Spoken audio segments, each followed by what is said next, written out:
Hoje a gente vai ler do 19 ao 32 o versículo, né? Estou vendo aí pelo título aí, não é isso? Capítulo 1, 19 ao 32. É bom a gente ler antes, né? Essa parte aí. Pronto. Eu vou ler aqui, e depois você lê aí, dá o livro, né? Eu vou ler aqui Romanos 1, capítulo 1, Romanos capítulo 1, 19 ao 32, tá bom? Ok.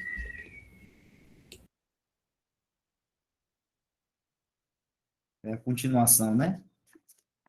Então vamos lá. Porquanto o que de Deus se pode conhecer, neles se manifesta, porque Deus lhe manifestou. Porque as suas coisas invisíveis, desde a criação do mundo, tanto o seu eterno poder como a sua divindade se entendem e claramente se veem pelas coisas que estão criadas, para que eles fiquem inexcusáveis.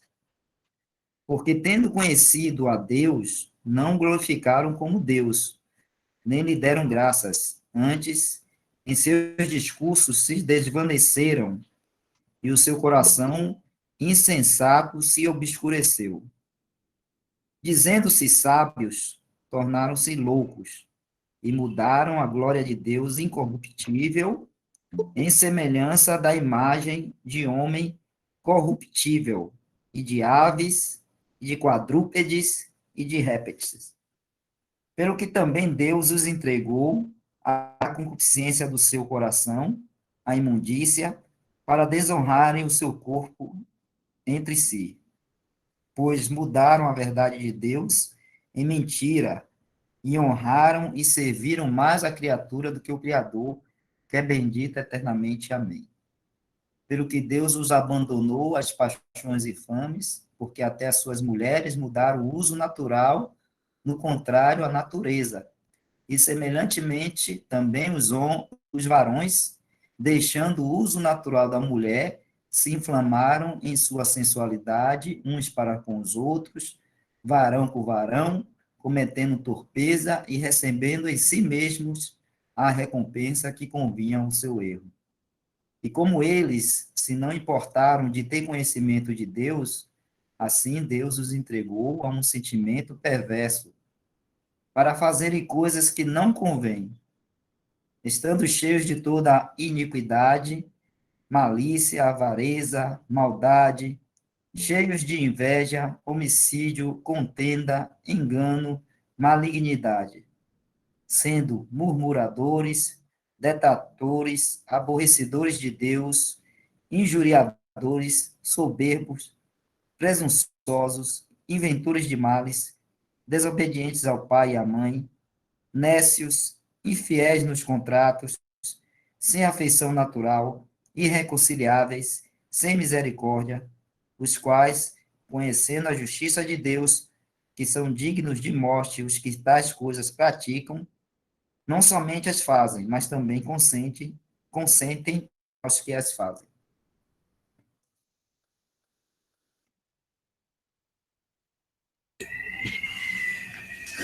Ok, irmãos. Então, hoje a gente vai continuar aqui a leitura do livro de Romanos, comentado por Bruce Anstey. E o Wesley leu aí Romanos capítulo 1, versículo 19 ao 32. O tema hoje é os gentios não civilizados. Os pagãos estão sob a sentença do julgamento divino. Eu vou estar lendo aqui, se algum irmão quiser interromper para fazer algum comentário, fica à vontade, viu? Como Deus não julga injustamente, Paulo prossegue dando a razão pela qual os pagãos, o mundo pagão, estão sob a sentença do julgamento divino. Simplificando, eles ignoram a revelação de Deus na criação. Capítulo 1, versículo 19 e 20. O mundo pagão está sob juízo. Porquanto o que de Deus se pode conhecer, neles se manifesta. Porque Deus lhe o manifestou. Porque as suas coisas invisíveis, desde a criação do mundo, tanto o seu eterno poder como a sua divindade se entendem e claramente se veem pelas coisas que estão criadas para que eles fiquem inexcusáveis.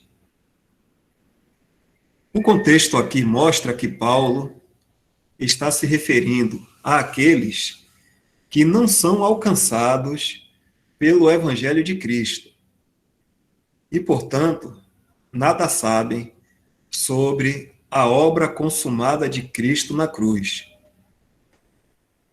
Deus seria injusto em responsabilizar essas pessoas por não crerem no Evangelho de sua graça, quando elas nunca o ouviram.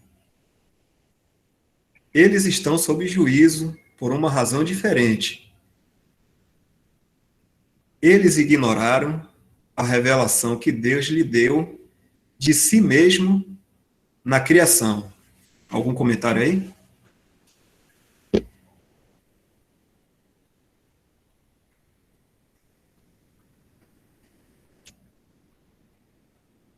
Acho que na última vez a gente já tinha comentado, né, sobre esse trechinho aí, quando a gente falou que aqueles que não ouviram o evangelho, né, ainda assim eles não têm como se justificar diante de Deus ou se desculpar, aí por isso que usa a palavra indesculpáveis, no sentido de que dizer assim, que não sabia, ou não teve conhecimento da revelação de Deus, porque aí está falando que Deus se revela também a esses, mesmo que não tenham ouvido o evangelho, as boas novas de salvação em termos dessa boa nova, né, que a gente prega do evangelho da graça, mesmo que eles não tenham ouvido, ainda assim Deus, ele tem, ele se revela, né, através das suas obras criadas aí, a criação e todo, tudo que Deus fez, né, e preparou e colocou o homem aqui e tudo mais. Então, tem Deus se revela e fala também a essas pessoas através da criação. Então, não tem como ter uma desculpa ou uma justificativa diante de Deus de dizer que Deus não falou, Deus não avisou, Deus não se mostrou para eles. Vamos dizer assim. Só isso aí.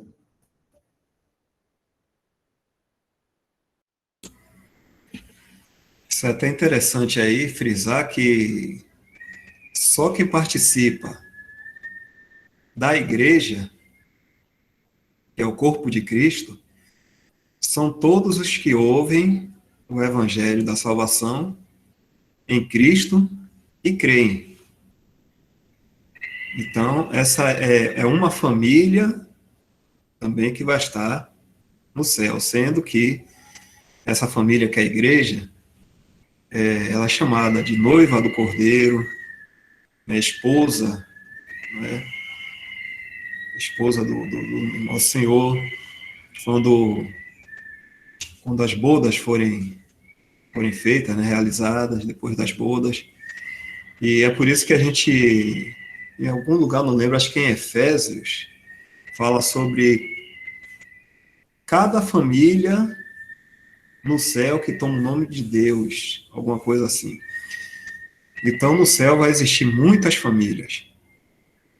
Eu creio que uma dessas se diz respeito também a esses gentios sem cultura, mas, como o irmão já falou aí, né, e a gente está vendo aí no comentário, eles têm a revelação de Deus por todas as coisas que foram criadas, a natureza,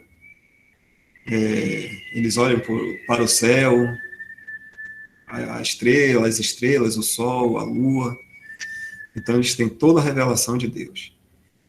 Só para a gente relembrar que só quem participa corpo de Cristo, que é a igreja, é os que ouvem o evangelho da graça e creem. Mas há salvação para outras pessoas que não ouvem, como o irmão está falando aí agora. Como a gente está vendo no livro de Romanos. É como se a gente estivesse falando assim, existe entre os salvos, né, há também a igreja, né, aqueles que fazem parte da igreja, que é a família. E Dal citou aí, eu vou ler, porque aí eu estava até pensando nesse versículo, aí Dal me lembrou onde é que estava, né, e eu vou ler, porque aí para os irmãos, né, terem ideia, que a palavra fala isso, que Dal está falando sobre cada família, né, em Efésios capítulo 3, verso 15, né, algumas traduções, como a minha aqui, é Vista Corrigida, traz toda a família, mas a palavra não seria toda a família, seria cada família. Efésios 3, capítulo 15, fala assim, do qual cada família nos céus e na terra toma um nome, né? E falando aí do Senhor Jesus, então ele fala em cada família. Então tem a família dos santos do Antigo Testamento, aqueles irmãos lá, os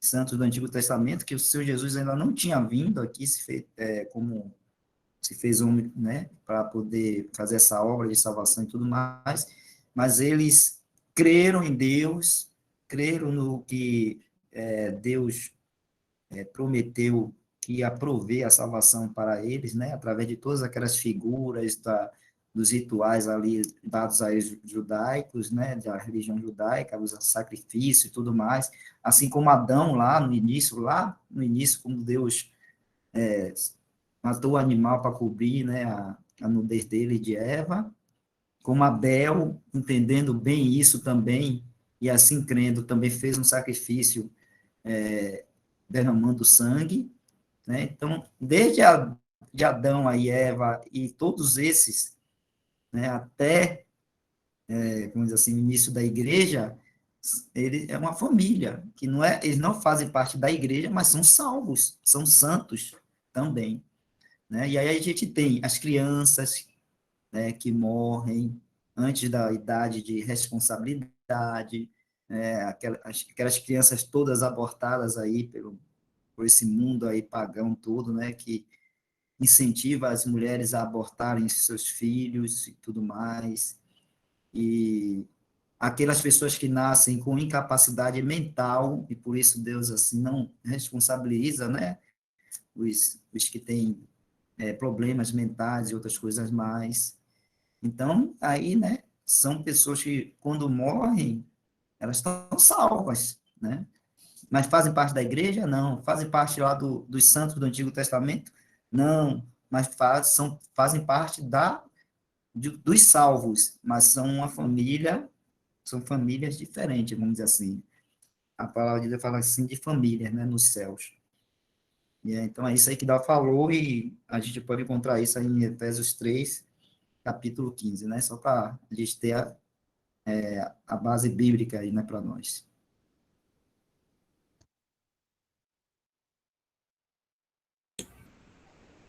Já aproveitar aqui para perguntar às irmãs aí, ou algum irmão também, houve alguma dúvida, irmãs, nisso que foi falado? Tem a irmã Val, Sunamita, Sara, Rosimari, Rita, Rebeca também está aqui, e os outros demais irmãos também. Houve alguma dúvida a respeito disso? Se precisa de mais alguma explicação?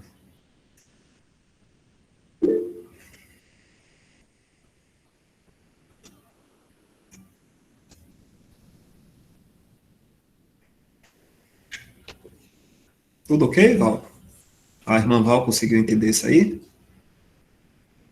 Rebeca? Rebeca, a filha de Isaac aí. Conseguiu entender, Rebeca? Rebeca deve ser uma das mais novas aqui, né? Participando. Deve ter uns 16 anos. Pronto, Rebeca. É isso, né? Com Irmãos, vontade, Padre, desculpa. só um exemplo aí, só para complementar aí o que os irmãos falaram, lá em João 3, a gente vê João falando do Senhor, né? João 3, 29, ele mostra um pouco essa relação, né, dessas famílias. Ele fala, aquele que tem a esposa é o esposo, mas o amigo do esposo, que lhe assiste e o ouve, alegra-se muito com a voz do esposo. Assim, pois, já este meu gozo está cumprido. É necessário que ele cresça e que eu diminua. Então, quem tem esposa é Cristo, né? Ele é a esposa e a esposa é a igreja. E João, né, como representante ali do Velho Testamento, né, era o último profeta do Velho Testamento, se assim a gente pode dizer, assim como todos aqueles ali, né, do Antigo Testamento, eles fazem parte dessa família, né, que são os amigos do esposo, né? E aí agora, depois que o Senhor morreu, foi ressuscitado, aí entra uma nova, né, que Paulo fala do mistério que estava em Deus, que é a igreja, sendo por enquanto a noiva, né? A gente aguarda esse bendito evento aí que vai consumar, e então seremos a esposa, né? Só isso aí mesmo, irmãos.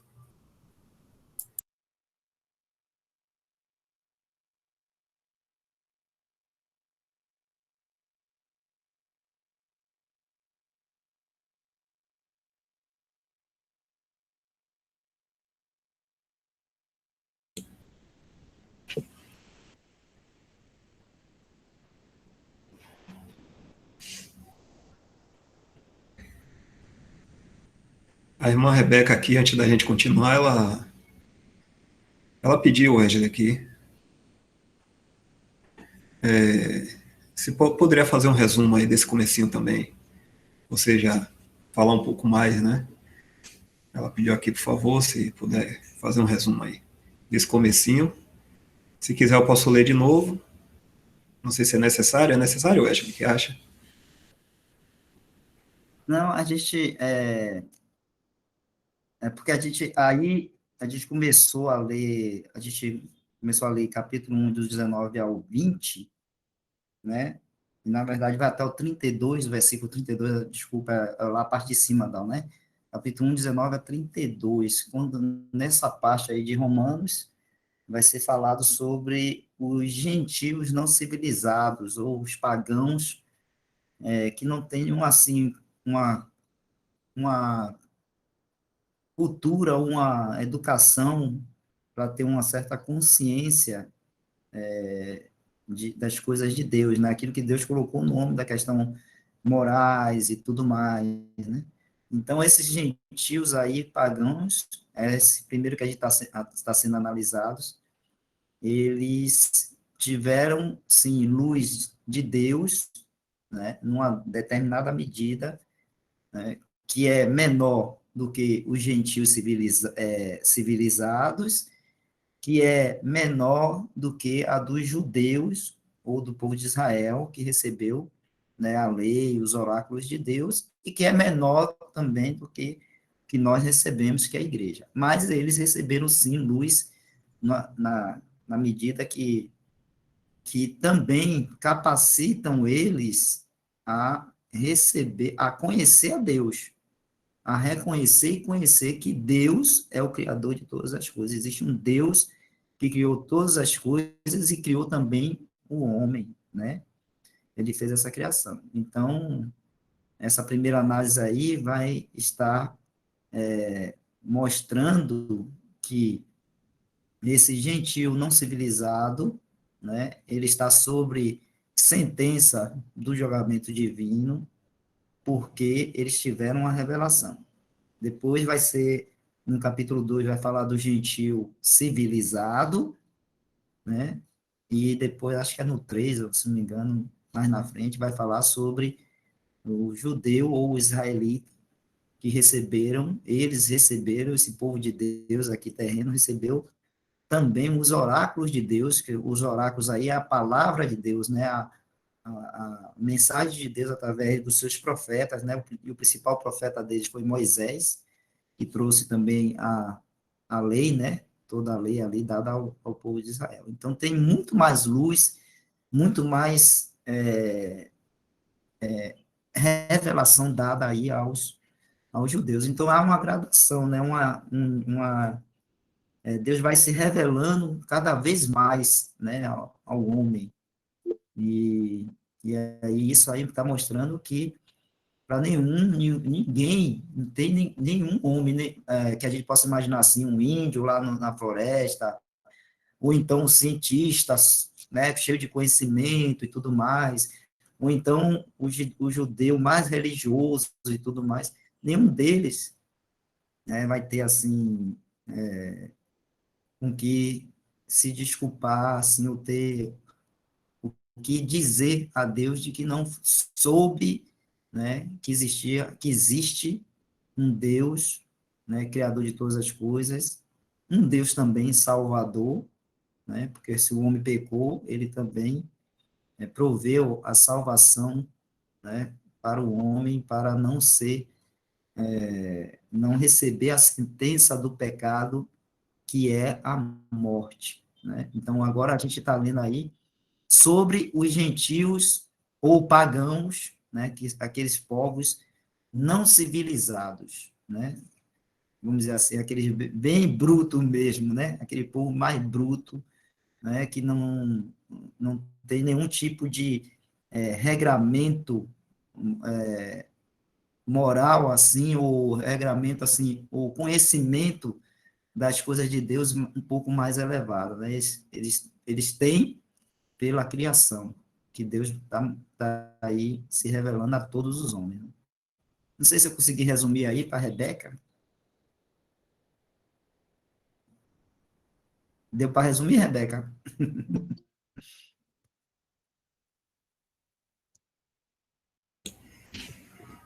Bom, é bom pensar assim, né? Como a gente está falando aí, é um povo que não tem televisão, não tem tecnologia, não tem comunicação assim fácil, não tem nada, e vive de uma forma assim bem remota mesmo, bem, sabe? Sem recursos, não tem nada, nem, vamos dizer, nem saneamento básico, né? Não existe isso, nem eletricidade, vamos dizer. Isso não é motivo para nenhum deles um dia chegar diante de Deus e dizer que não sabia da existência de Deus. Porque mesmo eles não tendo nenhum desses recursos que nós temos hoje, né, que nos facilita muito e que nos torna também a gente mais responsável, né, no conhecimento, mesmo eles não tendo isso aí, Deus se revela a eles através da criação. Eles têm a natureza, têm os céus, o céu que eles podem olhar e ver que há uma pessoa que ordenou tudo aquilo e que é um criador. Esse aí é o gentio, um povo não civilizado. A irmã Lusitânia abriu, tô com a mãozinha aqui. Lusitânia, quer alguma pergunta? Seria dizer assim, uma pessoa sem nenhum tipo de cultura, assim, uma pessoa que vive por exemplo, tem nativos em ilhas que não tem contato nenhum com a sociedade, com pessoas nenhumas, seria mais ou menos esse tipo de pessoas, né?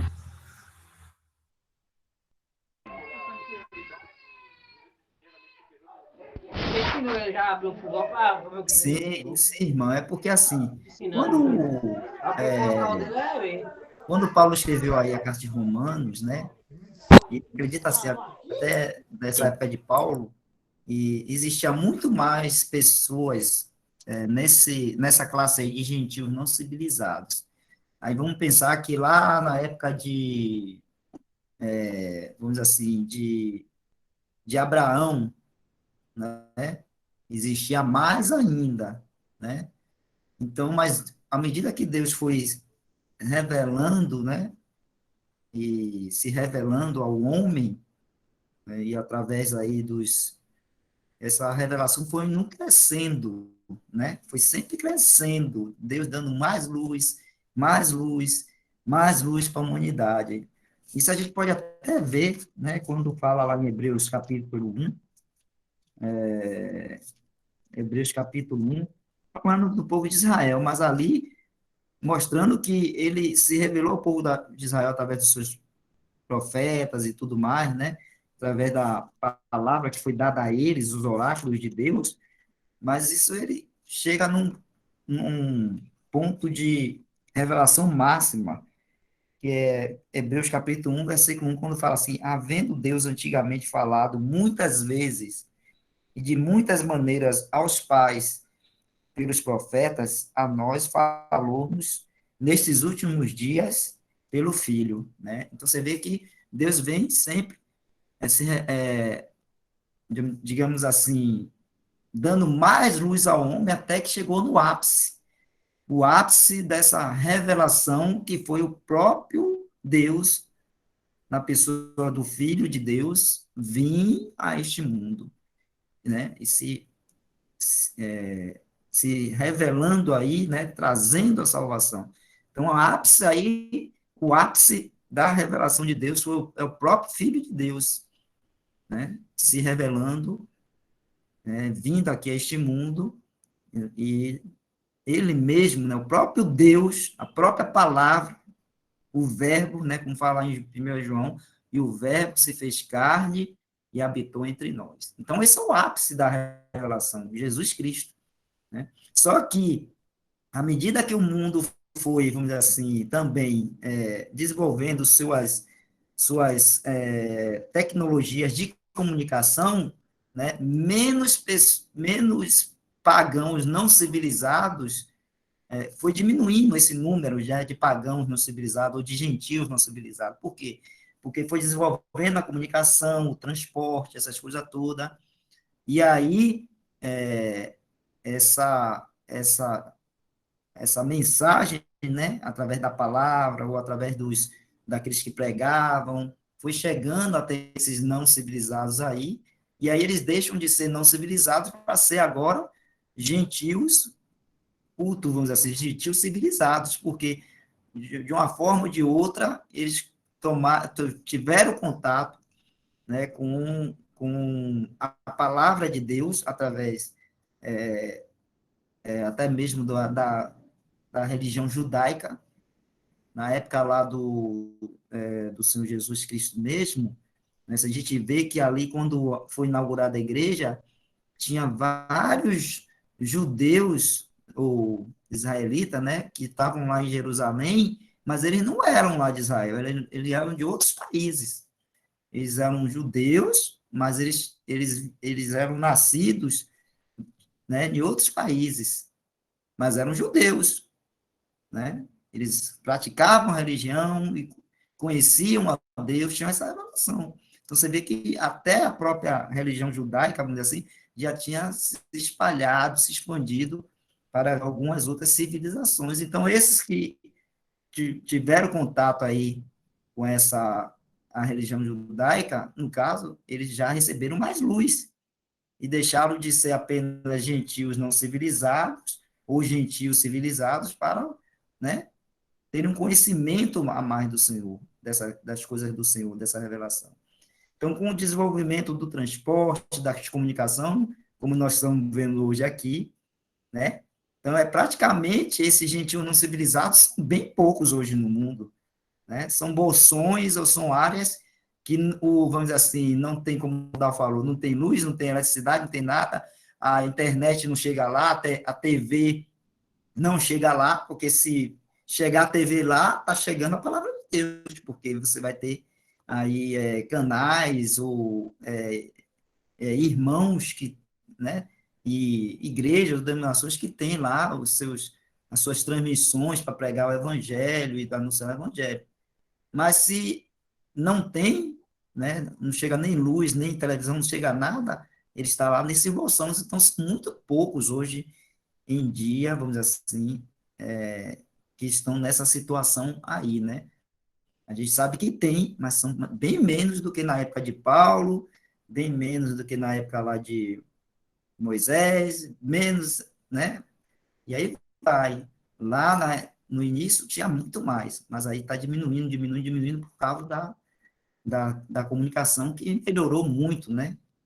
A gente dá graças a Deus por isso, Deus tem seus propósitos, e hoje a gente está até usufruindo disso, né? Dessa facilidade que nós temos de nos comunicarmos, né? E de poder, assim, estarmos lendo a palavra, né? Com irmãos aqui que estão aí em todo o estado da Bahia, até de Minas Gerais, às vezes a gente ouve o irmão lá do Canadá, e aí vai, então está muito mais fácil, né?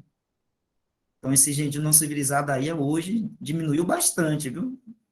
Porque a comunicação tem alcançado cantos remotos do mundo aí, né? E se chega lá, a comunicação de internet ou televisão, alguma coisa dessa, vai facilitar chegar também o anúncio da palavra de Deus, né? O evangelho, né? A pregação do evangelho.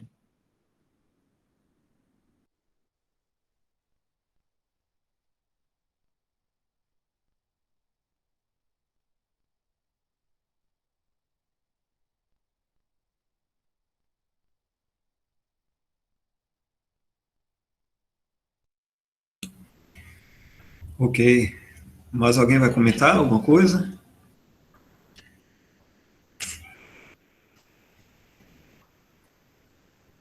Então, no final a gente vai ver que Deus fez uma cobertura completa de salvação, né?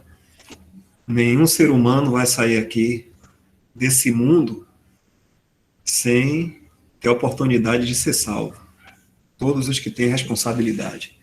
No finalzinho a gente vai saber isso aí. É o que o irmão falou já, né? Esses três povos, o gentil não civilizado, o civilizado e o judeu. Todos têm a oportunidade de salvação. Continuar lendo aí agora. O uso de Paulo da palavra mundo, no versículo 20, é cosmos, no grego. Literalmente significa ordem. Isso indica que a criação tem um desenho ordenado, que vemos por toda parte, e, portanto, atesta a existência de um desenhista ordenado. Como a criação prova a existência de um Criador, Deus revelou-se claramente aos homens. O Salmo 19, capítulo 1, declara: os céus manifestam a glória de Deus e o firmamento anuncia a obra das suas mãos. Um dia faz declaração a outro dia, e uma noite mostra sabedoria a outra noite. Isto mostra que a criação tem uma voz. Ela está nos falando da glória de Deus. Ao olhar para a criação, não apenas os céus, mas também a terra, todo homem e mulher honestos saberão que Deus existe. É uma revelação limitada de Deus. No entanto, é o suficiente para fazer os homens responsáveis para com Ele, com quem temos de tratar. Hebreus, capítulo 4, versículo 13. Há três coisas principais que a criação nos ensina sobre Deus. Ele é todo-poderoso. Aí, Romanos, capítulo 1, versículo 20, seu eterno poder com a sua divindade. Olhando para o universo, toda pessoa sóbria concluirá que somente alguém com enorme poder poderia trazer à existência algo tão vasto.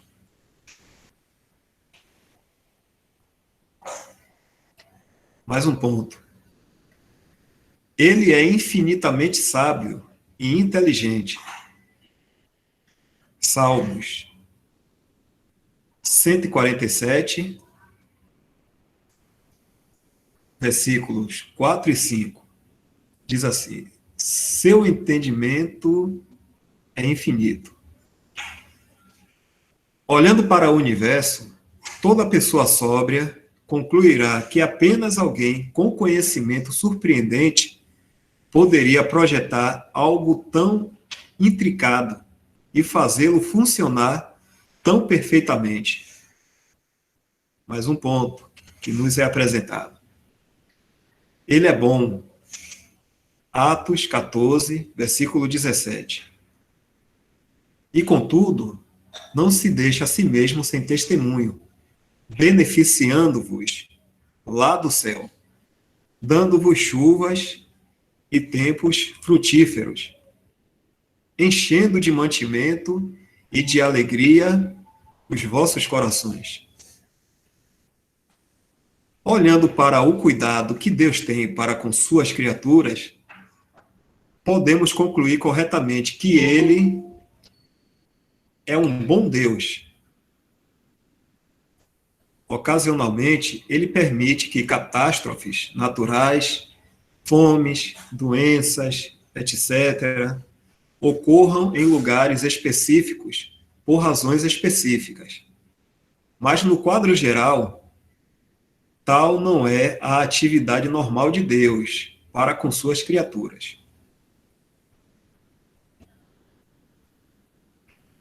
A criação, no entanto, não nos diz que Deus amou o mundo de tal maneira que deu o seu Filho unigênito. Vou dar uma pausazinha aqui. Vou ler de novo essa parte aí. A gente está falando da criação.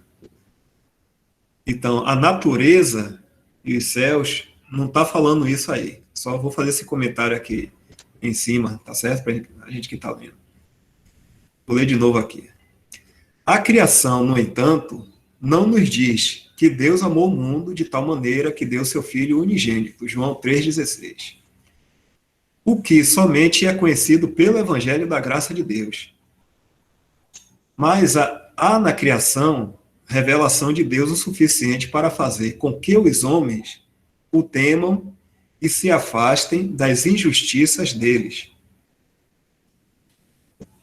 Pedro afirma esse fato em Atos 10, versículo 35, falando dos gentios não evangelizados. Ele disse, mas que lhe é agradável, aceito, né? Aquele que em qualquer nação o teme e obra o que é justo. Vou dar uma pausazinha aí.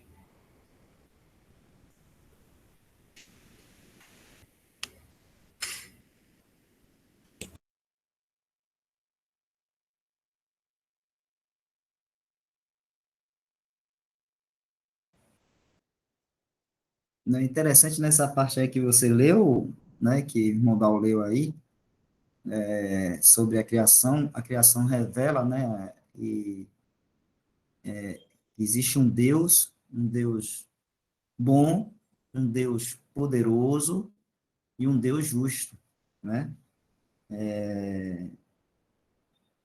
Quando o homem olha, por exemplo, para o céu, como o Dal falou, né, olha para o céu e para as estrelas, ele vai ver que existe uma ordem nas coisas ali de Deus, né? Então, o tempo que a gente conta, né, a gente tem hoje relógio, tem isso, a gente nem se preocupa, né, mas o tempo, né, a contagem do tempo, né, foi feita pelo homem observando, né, as estrelas, né, o sol, a lua e as estrelas. Isso é até falado lá em Gênesis, né, quando fala que foi nos dado para isso, né, também, né, para saber as estações do ano, essas coisas todas e tudo mais. Então, isso está nos falando que existe uma ordem nessa criação. A criação, quando você olha, você vê que existe ordem, existe, vamos dizer assim, nos mostra que tem uma inteligência por trás, né, de tudo aquilo, que aquilo ali não veio do acaso. E um homem, né, que olhando a criação de Deus, olhando a natureza, o céu e tudo, pode chegar e simplesmente dizer assim, isso aí veio do acaso. Os que fazem isso, que são os ateus, os que gostam das teorias da evolução e outras coisas mais, eles fazem, né, porque eles são contrários a Deus, eles não gostam de Deus, não querem saber de Deus, e aí eles simplesmente negam o testemunho da criação, né, e querem também ainda criar essa mentira para que outras pessoas também não creiam nesse testemunho da criação. Criam essa mentira, né? É o que diz lá no versículo 25 aí de Romanos, né? Romanos 1, que a gente leu, né? Romanos 1, 19, ou Romanos 1, 25, fala assim, pois mudaram a verdade de Deus em mentira.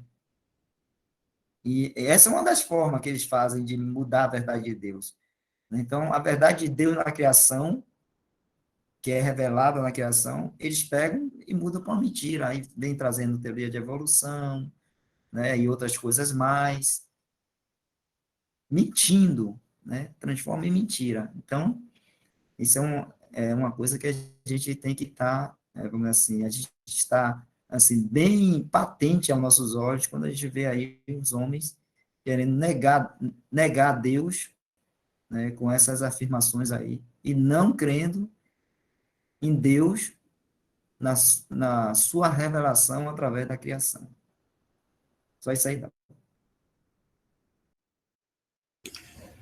Pegar esse trechozinho aqui em cima que Marda está colocando, que isso que está sendo falado sobre a revelação de Deus na criação é suficiente até mesmo para influenciar na conduta dos povos de todo mundo. Então aí está se falando de que eles percebendo que existe um Deus poderoso, eles vão reverenciar esse Deus, vão temer esse Deus e vai entender também sobre a questão do bem e do mal, porque o homem tem consciência, né? A consciência acusa ele do que é certo e do que é errado. Isso aí foi, como a gente já leu, né? Isso foi recebido lá no Éden, né? Mas o homem não tem poder de fazer o bem que agrada a Deus, né? Mas isso aí, a criação é suficiente para eles evitarem as injustiças, deixarem de fazer injustiça e partirem para o lado da justiça. Então a criação afeta eles até nisso aí. É o suficiente para eles temerem a Deus e deixarem de lado a injustiça. Isso é no mundo todo.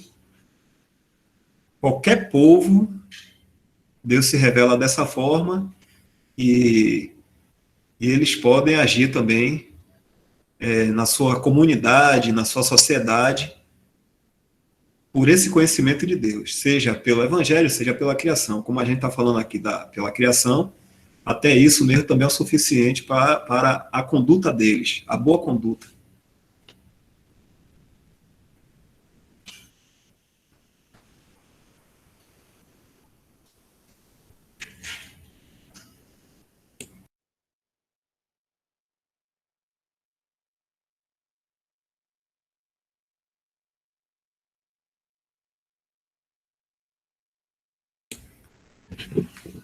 Tudo ok aí com as irmãs?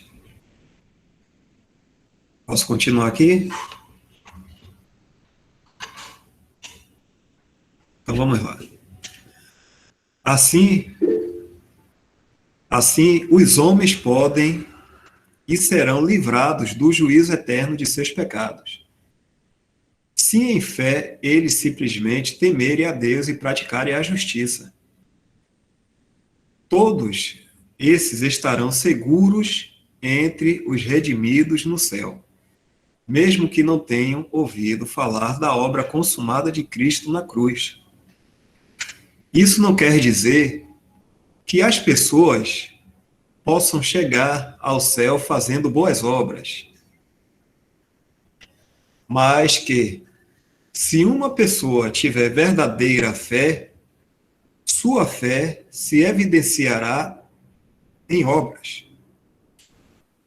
Esses crentes não seriam parte da Igreja de Deus, que é uma companhia especial de pessoas abençoadas que creram no Evangelho e foram seladas com o Espírito Santo. E, portanto, fazem parte do corpo e da noiva de Cristo. Mas todos os que creem pelo simples testemunho da criação são parte da vasta família de Deus. Efésios 3:15. Eles têm um lugar em sendo amigos do noivo. João 3:29, de John Nelson Darby. A divindade refere-se ao Pai, ao Filho e ao Espírito Santo. A revelação limitada de Deus na criação não revela as três pessoas da divindade. Tal requereria a vinda do Filho de Deus ao mundo para tornar conhecida esta verdade. João 1:18. Vou até aí.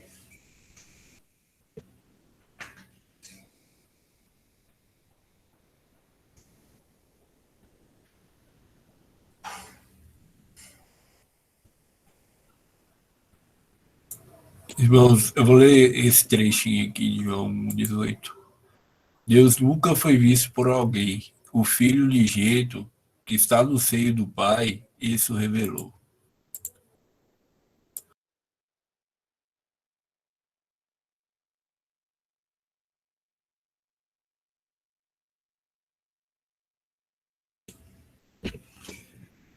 Continuar aqui. O argumento de Paulo aqui, no entanto, é que os pagãos não responderam em fé a essa revelação de Deus. E estão, portanto, sob a sentença de juízo. Eles são inexcusáveis, porque tiveram o testemunho da criação.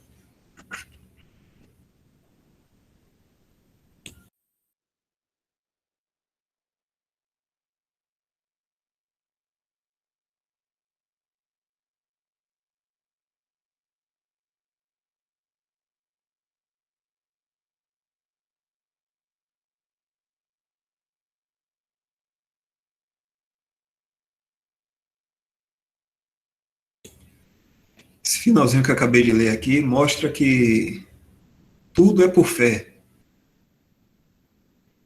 Não existe princípios de obras para a salvação, mesmo que seja fora do Evangelho, mesmo que seja pela revelação da criação, não existe o princípio de obras, ou seja, a pessoa tem que fazer algo para agradar a Deus e ser aceita por Deus. Não. É tudo por fé, e só uma obra foi suficiente para atender a todas essas demandas, que foi a obra de Cristo, na cruz. É chamado de propiciatório. Propiciação. A obra que o Senhor Jesus fez é suficiente para salvar todos os homens. Salvar todos os homens. E todos que forem alcançados pela fé, todos que crerem, seja através da revelação de Deus pela criação, ou seja, ouvindo o evangelho da graça, todos estão incluídos nessa uma só obra que Cristo fez. Então não existe princípio de obras em lugar nenhum no mundo para a salvação. É sempre por fé.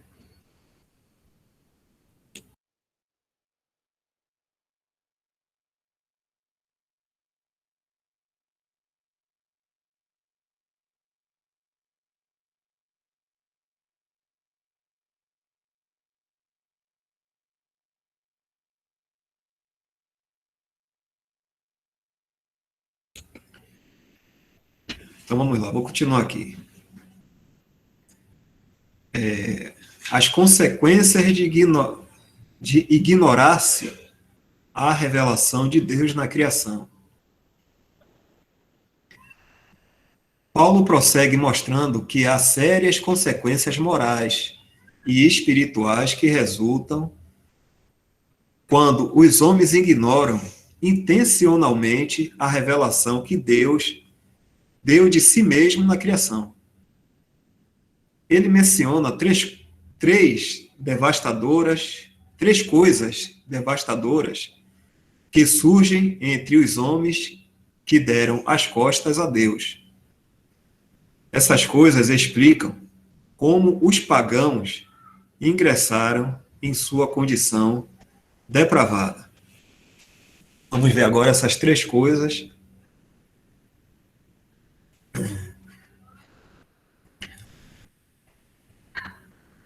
Um homem se volta à idolatria.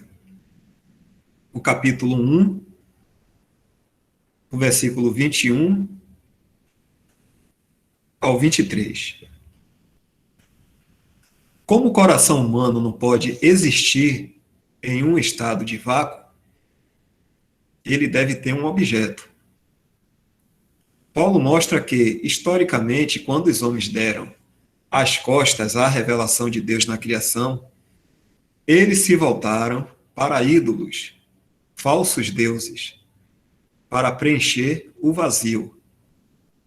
Paulo diz: porquanto, tendo conhecido a Deus, não o glorificaram como Deus, nem lhe deram graças. Antes, em seus discursos, se desvaneceram, e o seu coração insensato, ou sem entendimento, se obscureceu. Dizendo-se sábios, tornaram-se loucos, e mudaram a glória do Deus incorruptível em semelhança da imagem de homem corruptível, e de aves, e de quadrúpedes, e de répteis.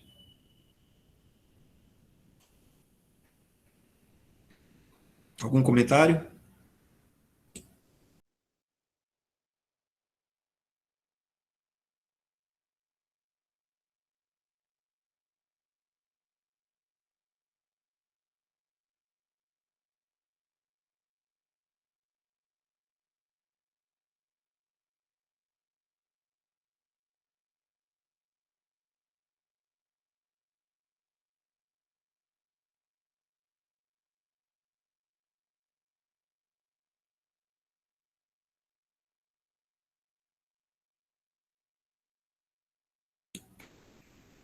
Pronto, então a gente está vendo aí, só para relembrar, três consequências que o homem sofreu por rejeitar a revelação de Deus na criação. A gente está falando da criação. Então, existem três consequências. O homem se volta à idolatria. Essa é a primeira consequência que foi abordada.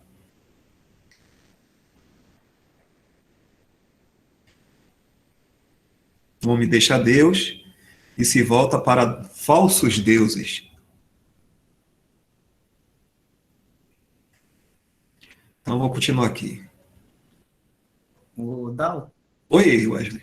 só para destacar aí também, que quando ele se cai nessa questão da idolatria, ele vai comentar aí, né, que há uma gradação dessa degradação, vamos dizer assim, né?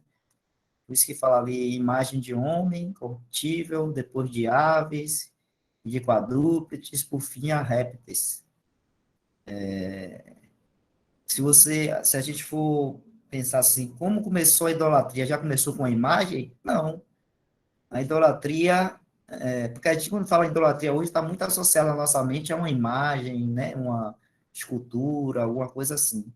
Mas a primeira idolatria do homem foi a idolatria aí, do homem, a imagem do homem, no caso, é de colocar o homem no lugar de Deus, né? Colocar o homem no lugar de Deus como o objeto, como ele fala aí, essa questão de objeto aí, é algo que a gente tem como alvo, objeto, alvo, ou, vamos dizer assim, é a nossa, onde nós vamos depositar ou levar nossas intenções, o nosso, nosso olhar, né? Algo com que a gente vai se ocupar. Por isso que ele fala assim, objeto. Então, o homem tirou Deus desse objeto que pode preencher, né, esse vazio que ele tem, que veio com o pecado, não é isso? E ele coloca o próprio homem primeiro, né? Então, a gente vai ver lá Paulo falando, acho que é 1 Coríntios 10, ou é o Senhor que fala, não lembro. Deixa eu ver aqui. Que antes do...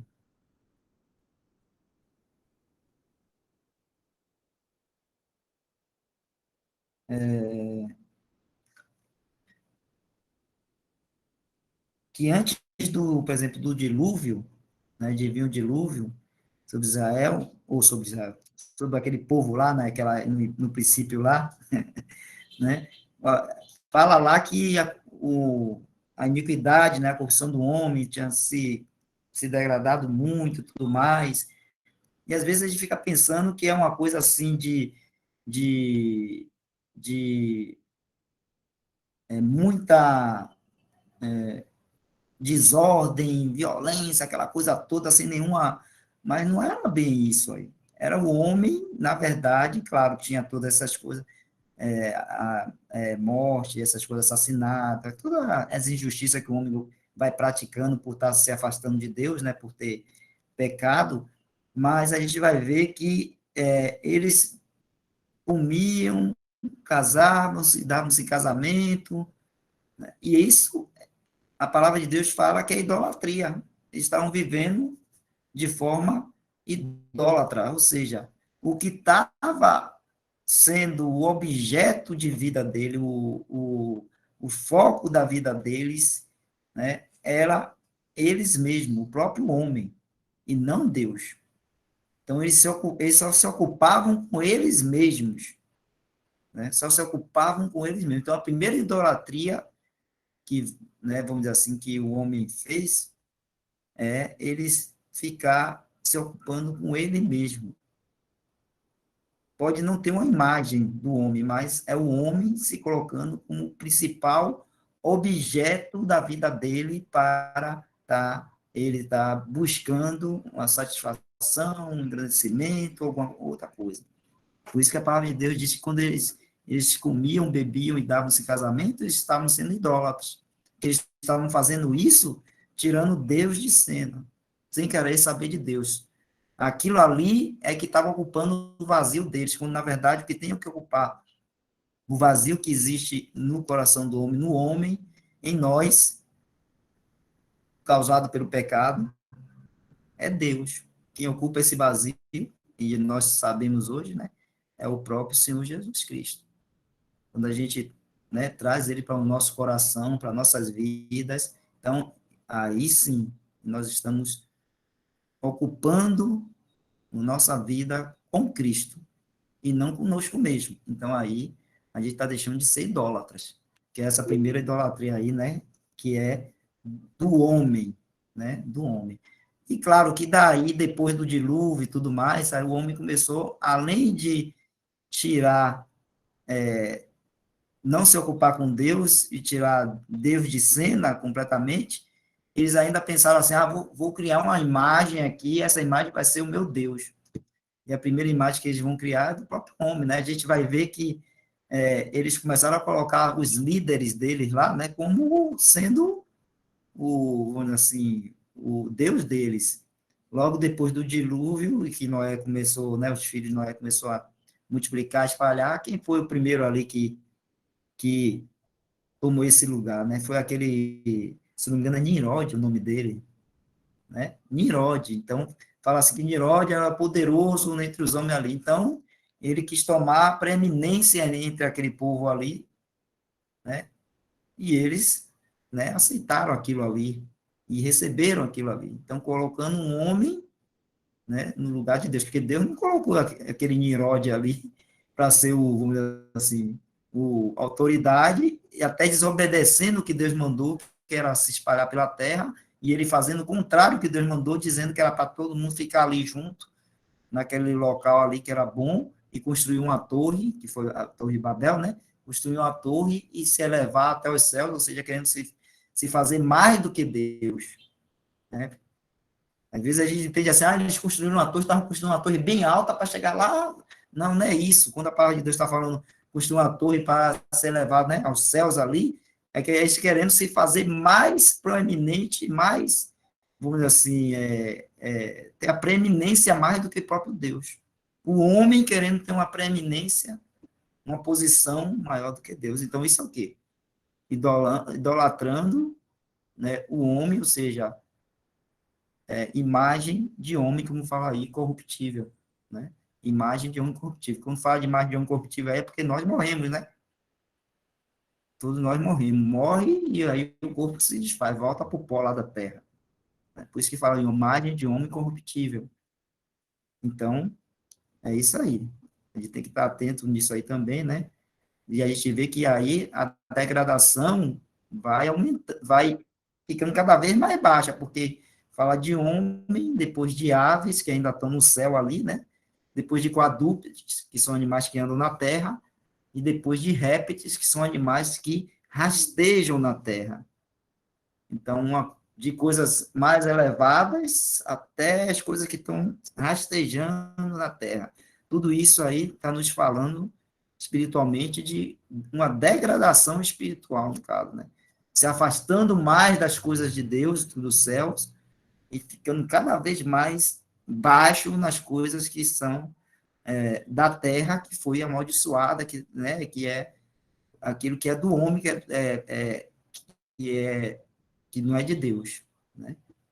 Então, fala dessa essa degradação aí do homem quando ele não coloca Deus como seu objeto e coloca qualquer outra coisa no lugar de Deus. Só isso aí, Dan. Você falou de Nirod, aí o irmão José Nilton colocou aqui, tinha colocado uma parte aqui, né? Ele diz assim, irmãos, aprendi que a idolatria primeira contra Deus, feita pelo homem, foi da geração de Nirod. Surgiu a idolatria. Segundo a tradição babilônica, ele ficou muito formoso porque foi o primeiro homem a domar e domesticar um cavalo. E diz essa tradição que quando Nirod morreu, eles fizeram uma imagem dele em cima de um cavalo, caçando um leão, e começaram a adorar essa imagem. Em Gênesis lá, fala que ele foi um poderoso caçador diante dos homens, né? Se não me engano, fala assim, né? Ele era um poderoso caçador.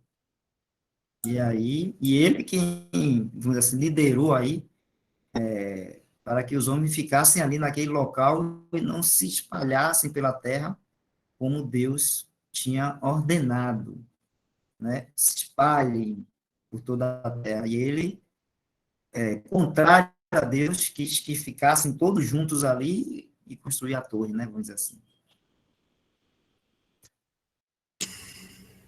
Ele colocou aqui no finalzinho aqui, José Nilton. Por incrível que pareça, Nirod foi filho de Cush, neto de Cã e bisneto de Noé, descrito como o primeiro poderoso na terra, o que impressiona que essa situação meio de Cã veio, né, deve ser isso, veio de Cã e não de Caim.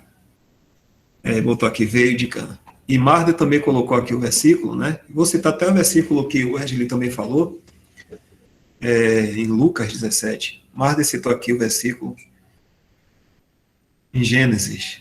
Havia naqueles dias gigantes na terra, e também depois, quando os filhos de Deus entraram as filhas dos homens, e delas geraram filhos, estes eram os valentes que houve na antiguidade, os homens de fama. E viu o Senhor que a maldade do homem se multiplicara sobre a terra, e que toda a imaginação dos pensamentos de seu coração era só má continuamente. Então, aqui tem Lucas 17, 27, fala, né, dessa questão do homem se conduzir aqui nesse mundo, sempre deixando Deus de fora dos assuntos de sua vida. Lucas 17, versículo 27, diz assim, 26. E como aconteceu nos dias de Noé, assim será também nos dias do Filho do Homem. Comiam, bebiam, casavam e davam-se em casamento, até ao dia em que Noé entrou na arca e veio o dilúvio, e os consumiu a todos. Como também, da mesma maneira, aconteceu nos dias de Ló. Comiam, bebiam, compravam, vendiam, plantavam e edificavam. Mas no dia em que Ló saiu de Sodoma, choveu do céu fogo e enxofre, e os consumiu a todos. Então, aí é aquela situação, né? Às vezes a gente pensa que a idolatria é só a imagem, né? A escultura lá para adorar, mas o que está falando aí é você viver para si mesmo. É o homem, né? Vivendo para si mesmo, ou seja, ele coloca as coisas dele como prioridade acima das coisas de Deus. Então, na época de Noé tem isso. E outra coisa que eu ia falar é que a fé, ela não é hereditária, né? Deus tem sua linhagem, vamos dizer assim, de homens de fé, mas isso não quer dizer que é hereditária, né? Vamos dizer assim. Quando aquela civilização toda que veio através de Caim, como a gente vê lá, né? Ela foi toda destruída, foi toda acabada ali no dilúvio. Só restou quem? Noé e a família dele. Noé, seus 3 filhos, dali deles, né, foi povoada a terra depois. Mas ali, Noé era um homem de fé. Mas não quer dizer que essa fé, vamos dizer assim, os filhos herdaram a fé de Noé. Não existe isso de herdar a fé, né? O filho herdar a fé do pai. Não existe isso. Deus tem aqueles que são seus, né? E é dele. Então, não é por transmissão hereditária, vamos dizer assim, né? Então, por exemplo, quando Noé saiu da arca, né, e para começar de novo a povoar a terra, toda aquela geração, todos aqueles descendentes de Caim que criaram cidades, criaram agricultura, criaram toda aquela coisa para eles viverem para eles mesmos, né, como foi lido aí em Lucas 17, sem querer saber de Deus. Arte, música, tecnologia, todas são coisas boas, mas eles usaram isso para quê? Para esquecer que eles eram pecadores e que necessitavam de Deus, e a gente sabe que isso traz uma dor no homem, né? E ele, para esquecer todas essas coisas e não ter a consciência pesada, né? Por eles conhecerem Deus, e que Deus é justo e que vai usar de, vamos dizer assim, severidade contra o pecado, então criou tecnologia, agricultura, toda a civilização, toda a cidade, para ter os seus corações aí, vamos dizer assim, aliviados dessa consciência pesada aí, e não querer saber de Deus, esquecer de Deus e viver muito bem aqui na Terra, sem Deus. Por isso que de Caim se criou toda aquela civilização que a gente chegou até Noé, nessa civilização pré-diluviana, onde, né, naquele ponto ali, quando Deus usou Noé para construir a arca, toda aquela civilização já não, a maldade dela já era tão grande que Deus resolveu trazer assim o dilúvio para como juízo sobre eles, para destruir toda aquela geração ali, todos aqueles homens ali, né, que estavam vivendo ali sem querer saber de Deus, né? Sem querer saber de Deus. Aí começa uma nova geração, um novo povo a partir de Noé. Você acha que a partir de Noé, um homem de fé, tal, que Deus, né, viu graça em Noé e tudo mais, então dali diante todos os homens vão ser assim? Não. Só vai se manifestar de novo, né, a natureza pecaminosa do homem, herdada de Adão, vai se manifestar, e se manifesta pouco tempo depois, né? Através do Nirode aí, através de toda a desobediência que eles querem contra o que Deus ordenou, e aí só vai crescendo, crescendo, crescendo. Então, isso tudo Deus mostra na sua palavra para nos mostrar, como o Dal falou aí, que, né, a salvação do homem é por fé, não é por obra. Nada que vem do homem, o que o homem faça, né, vai conseguir com que ele se justifique diante de Deus, ou ele se torne justo diante de Deus, ou viva uma vida sem que Deus, sem querer saber de Deus, e como se Deus não existisse. Então, não. Então, não é por obras, é por fé. Né? É por fé. E aí, os que é por fé, Deus conhece. Não vai ser porque é filho de um homem de fé, que aquele filho ali vai ser da fé também. Todos nós, todos que têm que ser nascidos de Deus. Né? Não é nascido da carne, como fala lá em 1 João, é nascidos de Deus. 1 João, deixa eu ler aqui. 1 João, capítulo 1, verso 13, os quais não nasceram do sangue, nem da vontade da carne, nem da vontade do varão, mas de Deus. De Deus. Então, são os que são nascidos de Deus, esses que são os da fé, e esses que são salvos, né? Que vão ser salvos. Só essa observação aí, né? Em Lucas, pode falar, não. Não, só vou citar aqui o que José Nilton falou aqui, botou aqui no chat. Então, só comentar um pequeno comentário sobre o que o Wesley falou. Em Lucas e nos demais evangelhos também, a gente vê o Senhor se referindo a essas pessoas, né, como filhos da sabedoria, né, aqueles que justificam a sabedoria, né, no caso, a sabedoria divina. A gente vê mais esse termo expressado em Lucas, né.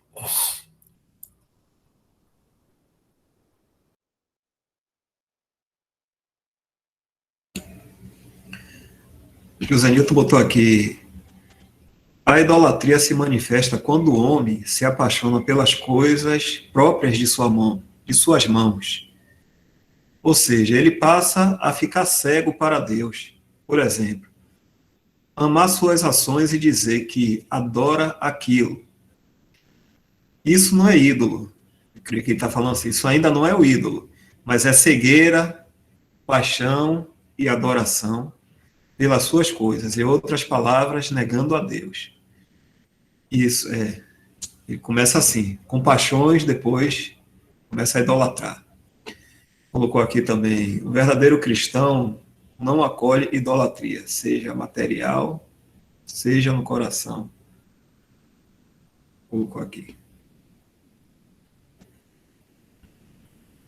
É aquilo que a gente estava falando, né? Por exemplo, o povo pré-diluviano que Deus resolveu trazer o juízo do dilúvio, lá em Lucas, como Marden trouxe, eles são chamados de idólatras, né? Mas eles criaram imagens? Não, eles não tinham imagem de ídolos, mas eram idólatras. Por causa disso aí que o irmão José Nilton está falando.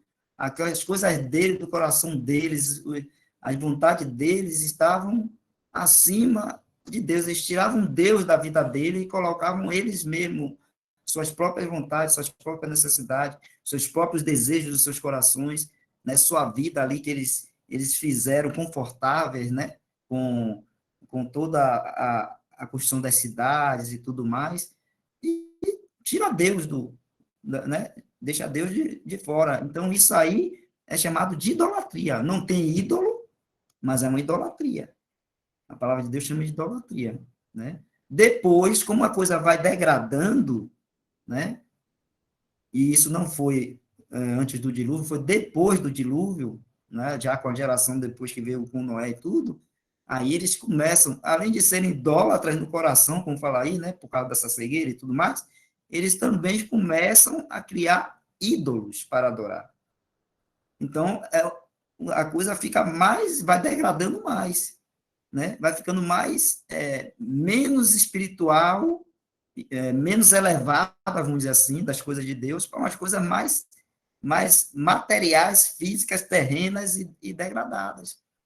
Né? Então, eles, além de serem idólatras, aí agora, depois, eles passam a criar ídolos, imagem, como é que está sendo falado aí em Romanos, né? Começam a fazer imagem primeiro de um homem corruptível, depois fazem uma imagem de uma ave e começa a adorar aquela imagem ali, depois de um quadrúpede, a gente sabe que todas essas histórias, por exemplo, no Egito, tinha deuses que eram imagem de animais, de todos os tipos de animais, né? Que você possa imaginar, todos os tipos de animais.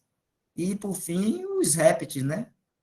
Lá no Egito, eles tinham lá os deuses dele, aquela imagem, que era um crocodilo, né? Crocodilo lá do Nilo, aquele crocodilo lá do Nilo, eles pegaram, fizeram a imagem dele e começaram a adorar o crocodilo, a imagem do crocodilo. Então, degradando, né? Ou seja, se afastam mais de Deus, vão se afastando. Quanto mais está longe de Deus e não querem saber de Deus, mais degradado moralmente, espiritualmente é o homem. Né? Madi queria falar, hein, Madi? Um exemplo de idolatria, né, que a gente vê claramente que não é essa questão de você ter uma imagem e reverenciar ela, a gente vê em Colossenses 3, 5, eu vou ler o versículo 4 também, porque eu também quero ler um lá em 1 João. Interessante que tanto Paulo quanto João faz esse link com a vinda de Cristo. Ele fala, quando Cristo, que é a vossa vida, se manifestar, então também vós vos manifestareis com ele em glória. Mortificai, pois, os vossos membros que estão sobre a terra. A fornicação, a impureza, a afeição desordenada, a vil concupiscência e a avareza, que é a idolatria. Então a gente vê aqui, a avareza é a idolatria também. E a avareza não é um ídolo, uma imagem que a gente chega e adora ela. Eu acho que talvez o pior objeto de idolatria que tem no mundo, talvez seja esse, né? A gente vê aqui na palavra, o amor ao dinheiro é a raiz de todos os males. Essa é a pior idolatria. E em 1 João 5, no finalzinho da epístola, né? 5, 20 e 21, João fala assim, e sabemos que já o Filho de Deus é vindo, e nos deu entendimento para que conheçamos ao verdadeiro, e no que é verdadeiro estamos, isto é, em seu Filho Jesus Cristo. Este é o verdadeiro Deus e a vida eterna. E uma exortação no final, ele fala, filhinhos, guardai-vos dos ídolos. Amém. Então, pegando o comentário do irmão José Newton, e sobre o que João também fala na epístola dele, ele deixa bem clara a nossa posição. Estamos em Cristo, né? E temos, né? Ele nos deu entendimento para que a gente conheça o que é verdadeiro. Então a gente já tem tudo para conhecer ele. Quando ele fala guardai-vos dos ídolos, é para que a gente só se guarda dos ídolos quando a gente está conhecendo ele. Ele é o verdadeiro Deus, a verdadeira vida. É bem provável, irmão, né? A gente não pode generalizar, que a gente tem irmãos verdadeiros. Vou colocar a principal aí, a Igreja Católica. A gente pode ter irmãos verdadeiros que estão ali, infelizmente, né, pelo erro, pela a falta desse conhecimento da verdade, do que é verdadeiro, tá adorando ídolos. Por isso que João fala aqui, fugir dos ídolos. É uma das principais, assim, falhas de nossos irmãos que a gente vê na questão do catolicismo, é que não tem o conhecimento do que é verdadeiro. Assim também como em todas as outras denominações, irmãos, isso é uma responsabilidade nossa, né?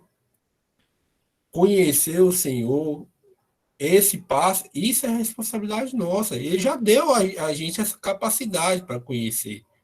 Ele já deu. Agora, a gente deve caminhar nisso, né? E esse link que Paulo fala, né? E João também fala assim: sabemos que o Filho de Deus é vindo, que ele já está próximo. Então, o que deve estar o objetivo de nossos corações, de nossas afeições, deve ser ele, deve ser Cristo. Mas é possível que algum irmão não tenha como objetivo o Senhor Jesus Cristo? É possível. Ele vai estar caindo em idolatria. Porque se o Senhor Jesus Cristo, se o Senhor, nosso Senhor, que deu a vida por nós, ele não é objeto da nossa afeição, ele não é objeto das nossas vidas, a consequência é idolatria. A gente vai estar sendo idólatra a outra coisa, que não é Cristo, que não é o verdadeiro, irmão. Sabe? Nesse sentido, é bom sempre a gente preconizar essas coisas, né? A gente não pode. A gente deve ficar dentro do que a palavra diz, né, irmãos? Essa questão de Nimrod também, é óbvio que a história está aí, né? Nos ajuda a compreender boas, assim, falo, muitas questões também da palavra, mas não é a história que Deus nos chama para conhecer a verdade dele. A verdade de Deus é conhecida pela palavra dele, né? E pelo o princípio primordial, que é a fé.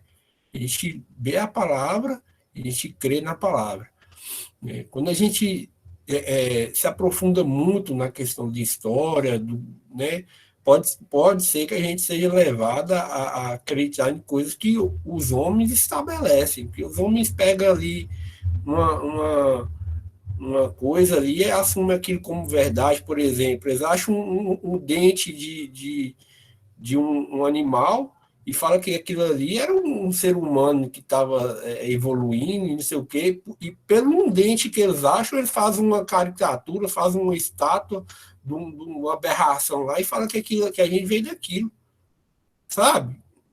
Então isso, né, a gente tem que tomar cuidado com essas questões. Eu coloquei o versículo de Gênesis 6, que a gente mostra, né, a gente vê ali que já tinha uma ação de Satanás, né, para corromper a semente da mulher, né? A gente vê que esses filhos de Deus, né, são os anjos, eles desceram, eles contaminaram ali geneticamente ali a espécie humana, e dessa relação nasceram homens, que a palavra fala também, traduz como gigantes, né? E que esses homens eram homens de muita fama, e eles vieram bem antes de Nimrod, né? Homens de fama. Depois que vem Nimrod, tem muitas coisas que atestam que realmente existiu, porque realmente existiu, né? Está na palavra de Deus, é porque existiu, mas você vê que Deus não aprofunda na história de Nimrod, porque o objeto não é ele, né?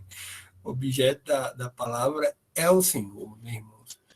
Então, a idolatria está desde o começo, desde o momento que o homem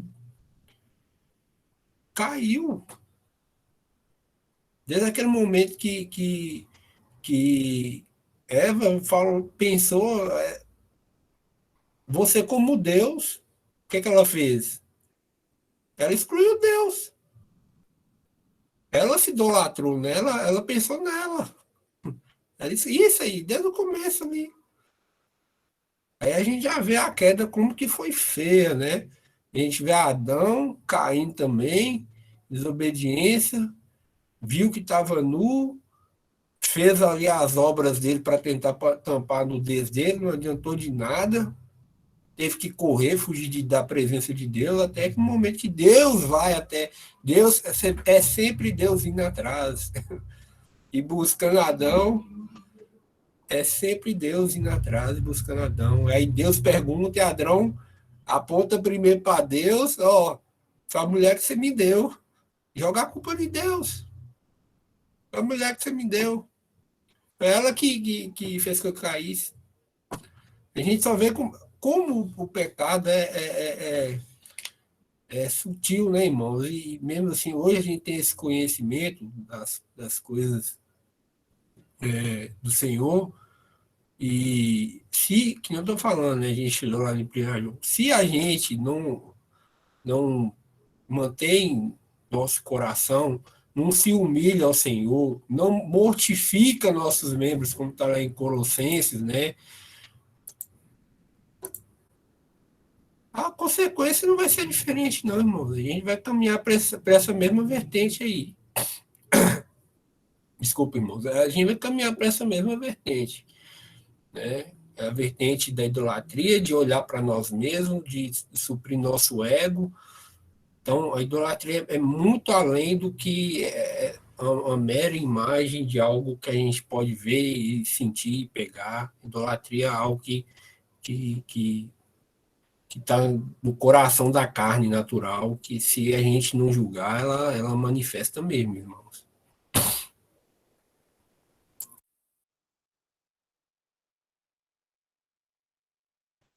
Não é à toa que o Senhor Jesus falou, né, para os religiosos lá da época, né, que eles não podiam servir a dois senhores, né, ou iam obedecer a um e desagradar ao outro, né, e aí ele depois fala assim, não podeis servir a Deus e a Mamon.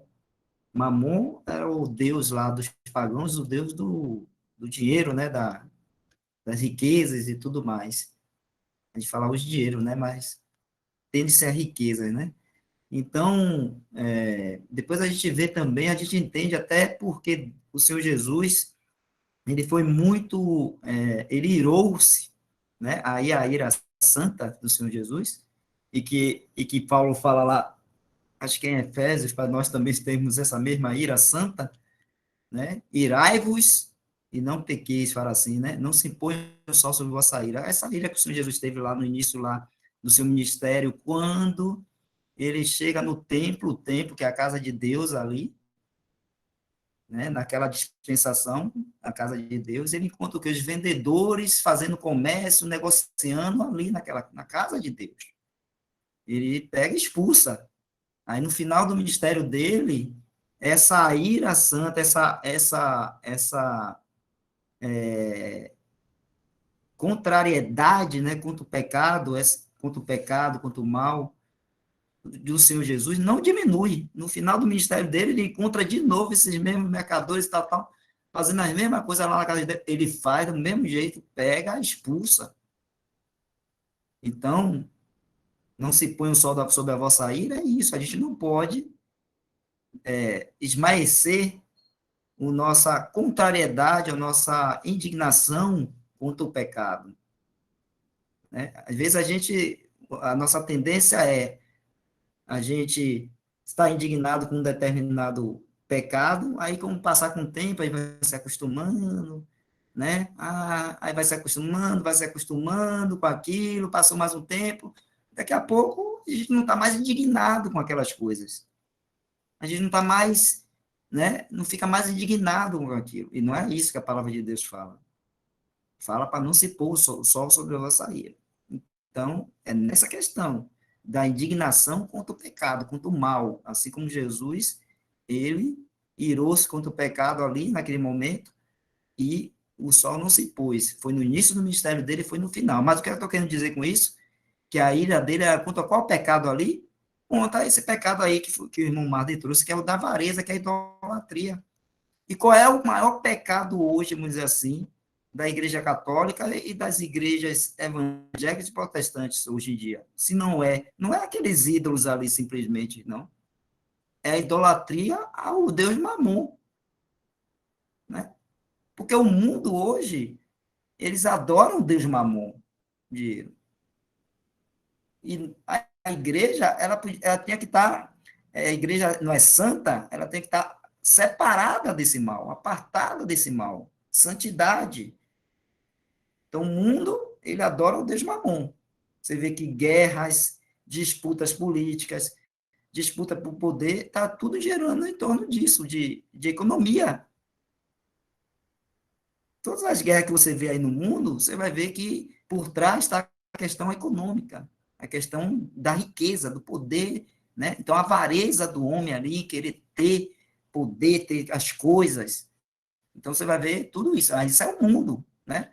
E aí o que acontece? A igreja que não era para estar tendo essa idolatria, está ser santa e apartada, o que ela fez? Se misturou com o mundo e trouxe essa mesma avareza, esse mesmo Deus Mamon para dentro e adoram ele.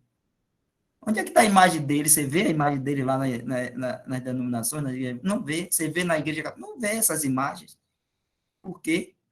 Porque não é um ídolo que é o que está lá no coração do homem, a sua avareza, a sua ganância por essas coisas materiais. E isso é certo. Por isso que acho que Pedro fala, né, que esses homens, né, esses falsos profetas, vamos dizer assim, ou esses falsos doutores, Pedro fala assim, falsos doutores do final, eles fariam de vós negócio, fala assim, fariam de vós negócio. Ou seja, fazer da fé negócio. O que é isso, negócio? É coisa econômica, né? Negócio é economia, troca ali, ó. Troca por quê? Por bens materiais. E não é isso que eles fazem? Fazem da fé cristã negócio para ter riquezas, ter dinheiro, ter poder? Isso é idolatria, né? Estão adorando a Mamon, que o Senhor Jesus condenou lá, que os fariseus também, os religiosos daquela época, também estavam fazendo daquele mesmo jeito. Por quê? Porque eles não creram no Senhor Jesus, não receberam o Messias, e ainda quiseram matar ele, por quê? Por inveja, por ganância, de eles não perderem o posto dele, o posto religioso dele, que daquele posto eles tinham as suas vantagens, né? Eles tinham suas vantagens materiais naquele posto. E foi o que eles fizeram? Rejeitaram o Messias, que adorando ao Deus Mamon. Então, a maior idolatria e o maior ídolo que pode existir hoje no meio cristão, mais permissível ainda, mais do que aquelas imagens que, né, muitos católicos botam lá, né, é esse aí do negócio, do dinheiro, esse Deus Mamon aí, cristãos, né, que vivem para querer serem ricos. Como é que pode, né? A teologia da prosperidade é idolatria.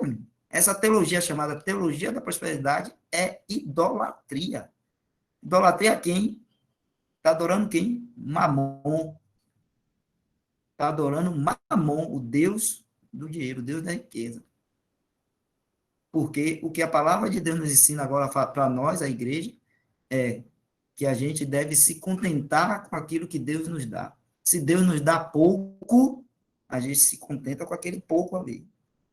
Se Deus nos dá muito, a gente se contenta com aquele muito e entendemos que Ele está nos dando muito por algum propósito. Assim como quando Ele nos dá pouco, Ele tem um propósito, Ele conhece cada um de nós. Ele sabe porque não está nos dando mais do que a gente tem. Muitas vezes a gente quer mais, mas Deus sabe por que não está dando. Mas o que a palavra de Deus ensina para a igreja hoje, através do apóstolo Paulo, é que nós não devemos, né, buscar ser ricos, estar com nossos corações na riqueza, se nós nos contentarmos com aquilo que Deus nos dá, com o trabalho das nossas mãos, a gente trabalhar, né, para ter o que comer, sustentar nossas famílias e tudo mais, e não ficar exasperado, para ganhar dinheiro, para crescer financeiramente. Isso aí não cabe ao cristão, porque vai levar a cair em armadilhas e erros, porque você está colocando no seu coração como prioridade quem? Ao Senhor Jesus? Não, você vai estar colocando os desejos pela riqueza. E aí é aquilo que o Senhor Jesus fala. Você não vai agradar o Senhor Jesus tentando agradar o quê? A sua satisfação por bens materiais, coisas materiais. Não vai agradar o Senhor Jesus, não. Então, se a gente quer agradar a Cristo, nosso coração tem que estar nele, nossos desejos têm que estar nele, e nos contentando com aquilo que ele tem nos dado, né? Mesmo que seja pouco, né? Mesmo que seja pouco. Ele é um Deus bom, é um Deus amoroso, e ele cuida daqueles que são seus. Ele sabe o que é melhor para cada um de nós. Ele sabe. Essa é a fé que nós devemos ter no nosso coração. Confiança no Senhor Jesus. Então, infelizmente, o testemunho cristão, né, caiu nessa ruína, porque tirou Deus, tirou o Senhor Jesus de ser a primazia, de ter a primazia no meio da igreja, e colocou outros deuses aí, no caso aí que a gente está comentando, o da avareza, como o irmão Madden trouxe, e a gente está falando de idolatria, né?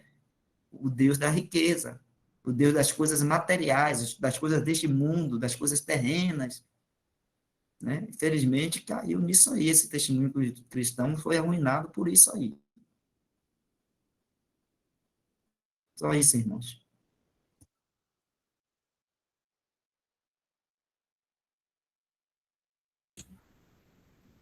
O nosso horário já está quase chegando.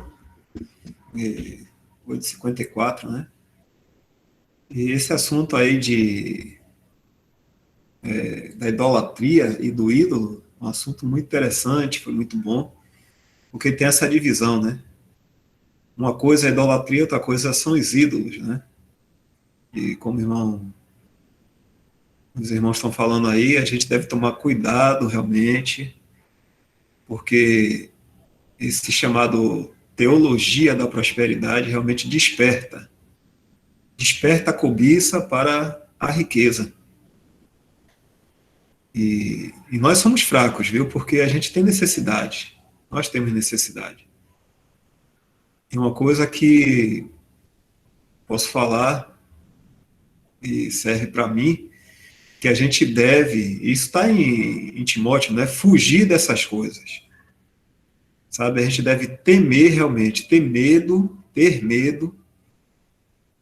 primeiramente, como os irmãos estão falando, né? Das paixões nossas, né? Cuidado com as paixões, irmãos. Cuidado com o que a gente está colocando como centro, prioridade na nossa vida. Tomar muito cuidado com isso. Pode ser trabalho, pode ser o que for. Porque, com o tempo, a gente sabe que o inimigo ele é astuto, ele vai colocando coisas para nós e isso vai nos atraindo cada vez mais para a cobiça. Da cobiça, a gente começa a virar um idólatra daquilo que a gente começou cá atrás por paixão. Então a gente deve ter medo, devemos temer realmente ao sentimento, porque isso é avisado na palavra de Deus e a gente sabe que os homens maus, eles buscam atiçar esse tipo de coisa nas pessoas. Como o irmão Wesley falou, Deus não nos desampara. Aquilo que ele estiver nos dando é para a gente dizer, estou satisfeito, e não querer mais do que o que Deus está dando. Ele é provedor, sustentador de todos os homens, então a gente tem que tomar cuidado com esse início aí das paixões, muito mais a idolatria, e com a idolatria a gente vai se afastando mais do Senhor, e daqui a pouco cai aí numa, como posso dizer assim, numa situação até de ídolos, né? Por perder discernimento, por não ter julgado a si mesmo, né? Então a gente tem que temer. Tenham medo, irmãos. A coisa é muito séria. O irmão até colocou aqui no final, é um assunto muito delicado. E é muito necessário para cada um de nós, porque hoje a facilidade para dinheiro está sendo muita. são propagandas, são vários tipos de empresas, de crediários aí, que oferece vantagens disso, vantagens daquilo. Toma cuidado, toma muito cuidado.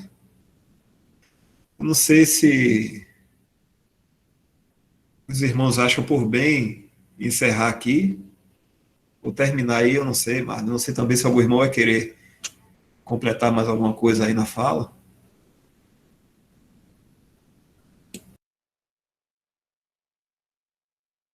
Mas como chegou o horário, a gente pode parar aqui, né, para na próxima oportunidade a gente continuar da onde a gente parou aí. Porque, né, só por causa do horário aí, né, aí a gente já encerra hoje aqui, se nenhum irmão tiver mais algum comentário, alguma dúvida, a gente encerra, mas a leitura aí do livro fica aí onde a gente parou. Mas daí marca aí. Eu Tá bom, mano? salvei aqui, irmão. Salvei. Beleza. Irmãos, os irmãos estão colocando alguns comentários aqui. Ramon citou Hebreus 13:5. Exortação preciosa, Hebreus 13:5, né? Seja a vossa vida sem avareza, contentai-vos com as coisas que tendes, porque ele tem dito, de maneira alguma te deixarei, nunca jamais te abandonarei. Esse é o nosso Senhor, esse é o nosso Senhor. Não importa a situação, irmãos, quem está cuidando é Ele. Não importa a tempestade, né? É tudo a permissão dele. É Ele que permite. Então, confiar no Senhor, esquecer de nós mesmos, que é algo difícil, né? Tirar o eu da equação e olhar para ele.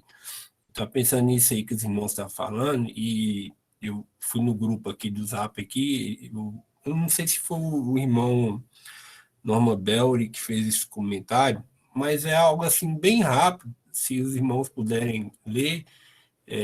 Eu vou compartilhar a tela aqui, eu já salvei a parte que a gente parou,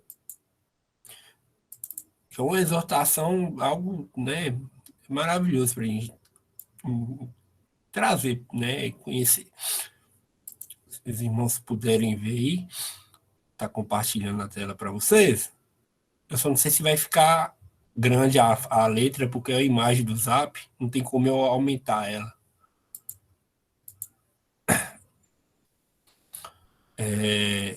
Mas é uma figura que ele pegou lá no livro de Cantares. Eu vou ler aqui para os irmãos. É bonito ver o progresso. Dá para aumentar. É bonito ver o progresso nos pensamentos da esposa. No início, governado por suas próprias afeições, ela exclama: Meu amado é meu, e eu sou dele. Cantares 2:15. No entanto, o Senhor quer que conheçamos mais dele, e a sua obra em nossa vida é contínua. A próxima vez que o pensamento é expresso, as afeições do rei precedem a própria afeição dela.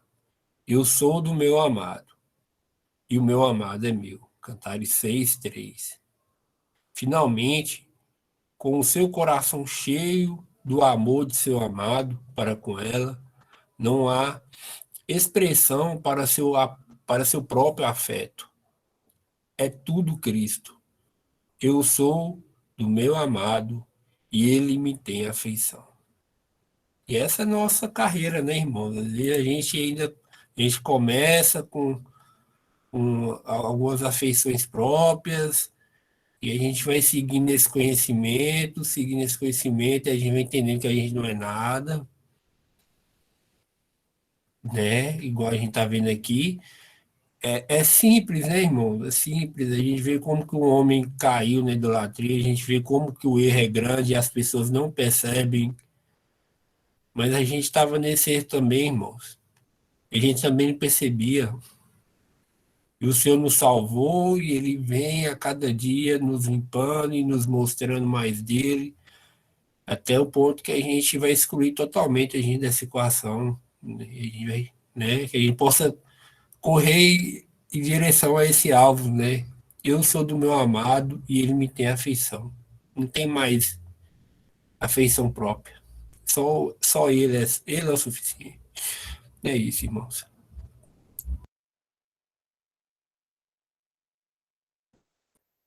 Amém. Então a gente vai encerrar aqui, né, por hoje, graças a Deus. Eu vou estar orando aqui para terminar.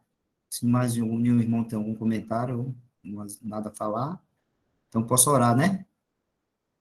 Tá bom, irmãos? Eu vou orar aqui. Nosso Deus, nosso Pai, nós somos gratos a Ti, ó Pai, por esses momentos que tivemos aqui, onde podemos ler a Tua palavra e meditar nela.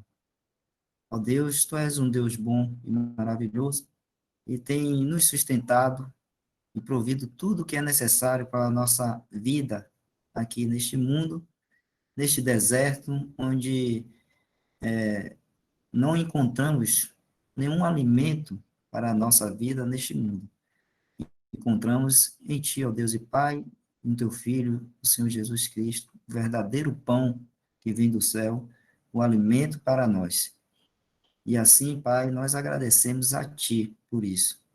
Agradecemos porque podemos, junto com os irmãos, estar nessa ferramenta aqui, podemos nos comunicar e podemos juntos ler a palavra, conversarmos, falarmos, tudo isso na Tua direção, ó Pai, segundo o Teu querer, segundo aquilo que Tu quer nos ensinar. E agradecemos a Ti por isso, ó Pai. Ó Pai, que nos dê um bom sono, boa noite, nesse final de dia, nos dê um bom dia amanhã também. Pai, que Tu possas também estar cuidando dos irmãos, irmãs que estão passando por dificuldades nessa vida aqui, e aqueles que estão doentes, que estão necessitando se recuperar sua saúde física, que o Senhor, ó Deus, que Tu possas estar curando conforme a Tua vontade, possa estar dando a eles a tranquilidade de descansar e esperar em Ti, confiando que Tu, ó Deus e Pai, cuida de todos os Teus filhos com grande amor e com grande misericórdia, e Tu tem feito isso, ó Deus e Pai, e nós agradecemos a Ti por isso. Assim, ó Deus e Pai, nós Te pedimos, rogamos e agradecemos nessa noite por tudo, por todo o Teu grande amor. Em nome do Teu Filho amado, o Senhor Jesus, nós oramos. Amém. Amém, Amém. irmãos. Amém. Boa noite a todos. Amém. Boa noite a todos. Boa noite. Amém. Boa noite a todos. Boa Amém. noite. Boa noite, irmãos. Boa noite.